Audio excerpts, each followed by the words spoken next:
Kinky es la necesidad de repasar la representación de la marginalidad. También en el contexto de mi nacimiento y por tanto de mis compañeros, los últimos 40 años. Y también revisar el término kinky, qué significaba hace 60 años, hace 40 y ahora mismo qué es lo kinky.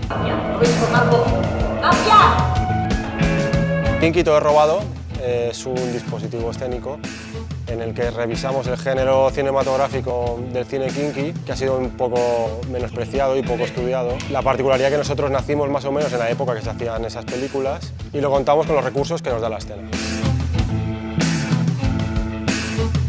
Es una residencia de la Carme Teatre del colectivo Isquion, codirigido por Álvaro Moliner y Kika Garcelán, que representan un estudio documental sobre el cine kinky.